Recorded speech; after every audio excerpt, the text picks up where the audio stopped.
Okay, welcome back everybody. We're going to do a tomato review on this tomato right here, and this is called the Dwarf Saucy Mary Tomato.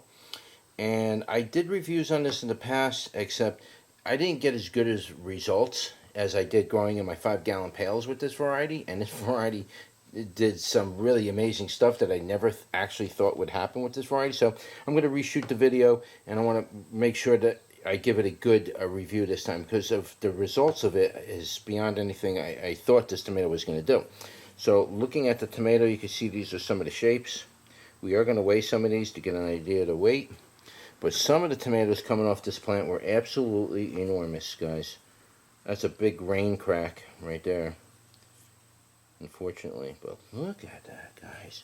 Look at the size of this tomato that came off it. I don't think they were supposed to get this big. But man, I got a bunch of them that came off like that. Look at that. It looks like a mango.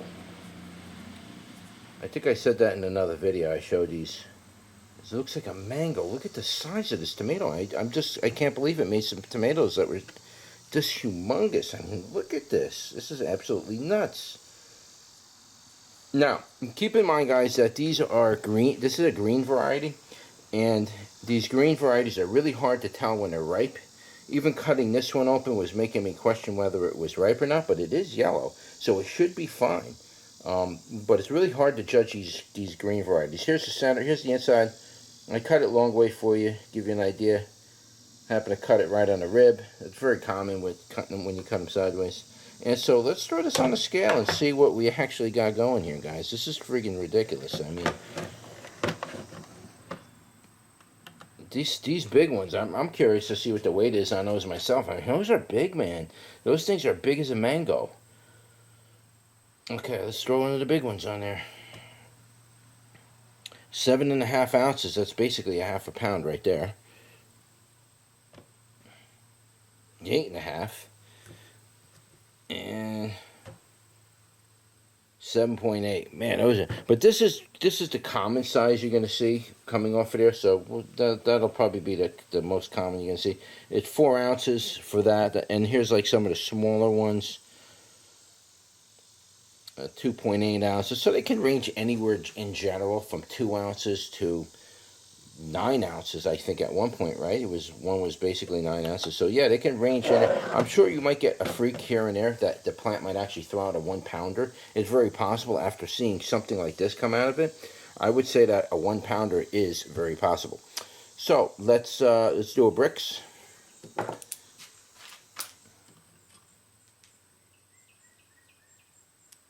Do a little different today.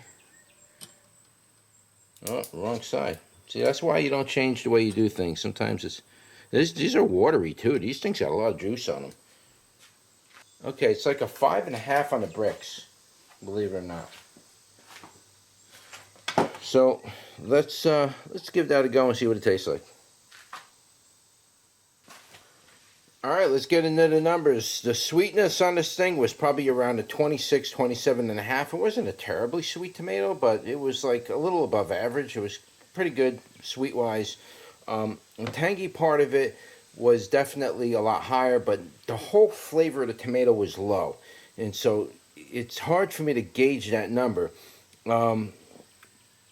Normally, I don't rate tanginess on tomatoes too low, but this one was probably around a 27. But the whole flavor profile was down a lot. So the flavor, when we talk about tomato flavor, we're talking about the intensity of the flavor. How strong was that flavor? I'm going to put that maybe 4.5 to 5 on the flavor. It didn't taste. It wasn't that it was lacking flavor itself. It had a delicious flavor.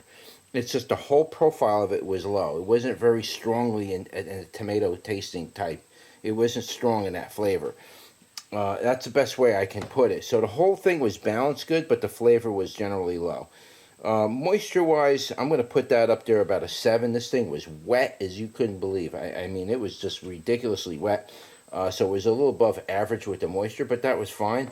It really helped deliver the lower tomato flavor very uniquely, should I say. So it was very effective on doing that. Tardy or sour. It had a little bit of sourness to it.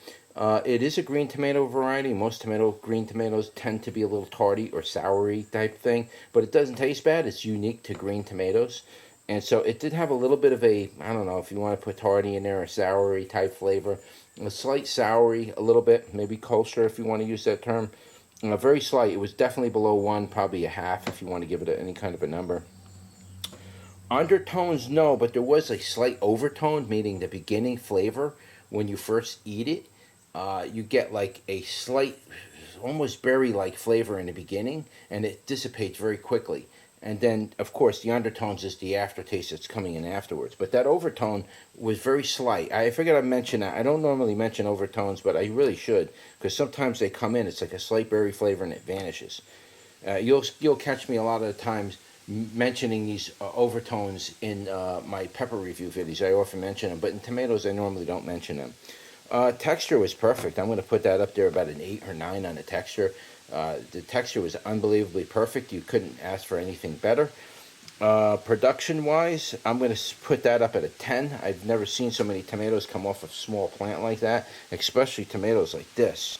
I mean, this thing is ridiculous, guys. I got to still cut this thing up and process it. I mean, I don't even know how I'm going to get into that. So production was 9.5, 10. You could go something like that. It was way up. It was all the way up. It's a fantastic amount of production. I mean, what you see here I have in tomatoes is like maybe a third of what's actually on there for a little 3-foot plant. It's just ridiculous. These plants, these dwarf varieties got so heavy with fruit this year that it's breaking everything I use to support it. It's just snapping its own stem, and it's just ridiculous. So production is all the way up. These dwarf tomatoes are getting high numbers in a lot of areas that you would never see on any of my other reviews. Skins is, we're going to put that also at a pretty decent number. We're going to say that was maybe a 6 or 7 on the skin effect, because it was so soft and smooth. It was like eating a peach skin.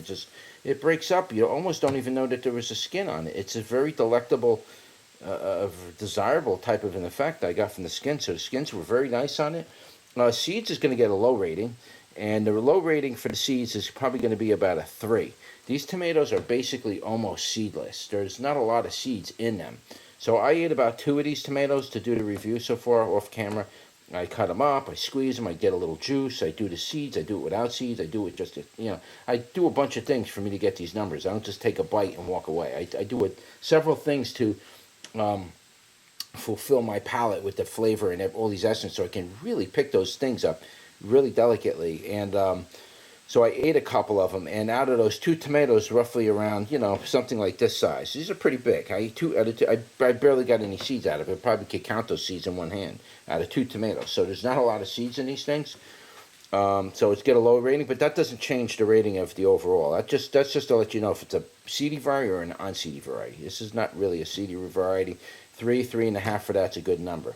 I do want to mention either early season or late season. Now, I've grown this in the past, and I have gotten more early season with it. I guess it really depends on, I don't know, I'm not sure what it depends on. It's the sky or something. I guess if you have a lot of wildfires and that smoke is really blanketing the sun a little bit, you're going to get some early ripening on your tomatoes. So you're not going to get so much production in the beginning, but you'll get early ripening because of, say, that reason. You get more orange light that way, and they ripen right away. So, I've had early seasons with it, but in general, this tomato variety is pretty much a mid-season variety, in my opinion. But it can be early, depending on other circumstances. As far as the height of the plant reached about 40 inches, and that was about it. And then it stopped, and then it really concentrated on fruit set. And within about a week and a half to 2 weeks, the fruits went from a little thing like that to a big thing like this. Right, and then it just basically, the plant started dying before it even started turning yellow. Now, these been sitting on my table now for about 2 days, but most of these were just generally green like this. Like this is completely unripe. That's one that fell off, right? That's completely unripe. So the other ones are, once they start to get this yellow color, then they're ripe. So I don't want to digress. So how do I rate this overall? As far as a variety, I'm going to rate this like a number 1, actually. Even though it had a low flavor, I might have to drop that a little bit because of that low flavor. The low flavor should have been higher. But then again, I've grown these tomatoes in the past, and I've eaten them before, and I don't ever remember the flavor being that low. Could be the intense amount of rains we were getting in recent days. As you can see, some of my tomatoes are splitting with these giant crevasses, and and it just caused a lot of problems. So it could oftentimes heavy rain does affect the flavor of a tomato. So I mean, in general, it's going to happen to you, but I don't want to necessarily lower the rating just because I had a heavy rain this year and it kind of affects the flavor of the tomatoes. I've had these tomatoes in the past and they're absolutely wonderful, and they kind of change a little bit from variety to variety. But in general, it's a fantastic tomato variety to grow. In fact, these tomatoes that you see here, I'm going to turn those into a green sauce, and I'm not sure if I'm going to do a video on it. I just don't really have the time to do these videos, but I'm going to turn that into a green sauce, and I either might make pizza out of it, or I might try pasta and see how it goes in pasta. But anyway, guys, that's it. That's your tomato review for the Dwarf Saucy Mary. I don't have the tag made up. I got to remember to make those tags. But that's your review for the Dwarf Saucy Mary. And what I'll do is I'll leave links in the description below where you can pick up seeds for this if you want to give it a grow for yourself. And I will also leave whatever information I can get on it in the description below and on the website.